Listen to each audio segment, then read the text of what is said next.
It's Mix Mornings with Darren on the new Mix 107.3 KGRS and on YouTube as well. And a big welcome to Megan Brincks from the United Way in studio. Good morning. Hello, good morning. Thank you so much for coming in. United Way of Southeast Iowa, you guys are doing something really cool with the National Association of Letter Carriers. It's this Saturday, right? Yes, this Saturday. All right, tell me about that. Absolutely. So it is the Stamp Out Hunger Food Drive.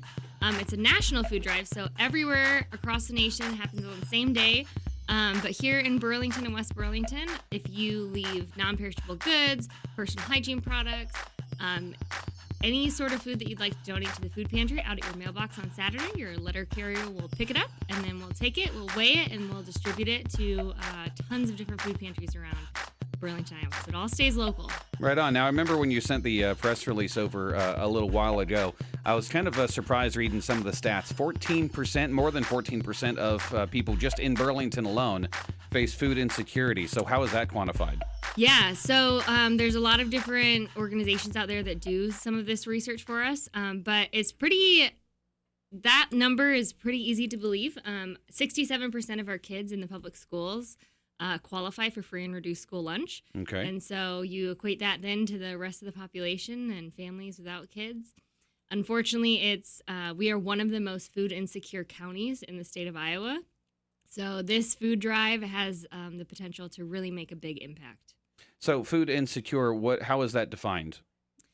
Just not being able to purchase the supplies that you need. Gotcha. A lot of families struggle to pay rent and utilities, right? And so when you have all of those other expenses to pay for, a lot of times food is one of the hardest things, especially with the rising cost of grocery prices. Everything, right? And yeah. it's not just necessarily food, but it's about good quality food too. So a lot of times, you can go to McDonald's, let's say, and get a meal for a family of 5 for less than $30.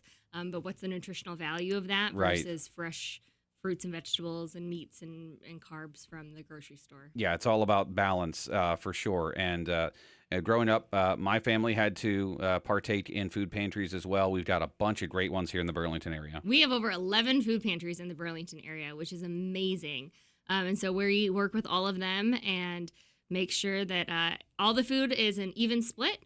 So all of the food that we collected over 3,000 pounds last year, wow. Which was actually low for the history of our food drive, but it was the first year back since COVID, so getting everyone back in the swing of things. Sure, get used to it, yeah. Yep, and so this year we're hoping to double that and get 6,000 pounds of food to really, make an impact. Right on. Well, if you want to help out, the best thing is you don't even have to leave your house. No. Yeah, all you gotta do is if you're like me, you probably got like a bag in your mailbox along with a postcard.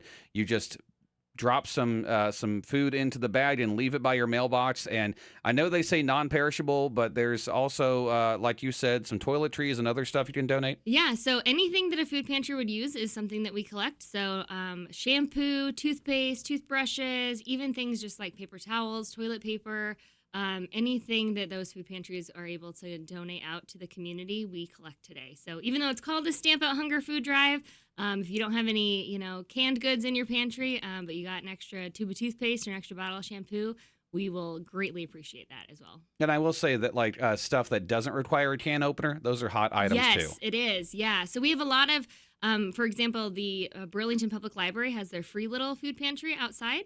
And so it's open 24/7, and those items specifically, things that don't require can openers, so the pop top lids or the tear pouches, things that don't require heating, so ready to eat open food items, those are really kind of the hot ticket items we're looking for this year. Right on. Well, if you want more details, we've got a bunch of information on our community calendar at thenewmix.com. We've also got a link to the Burlington United Ways website, so you can find out more about it there.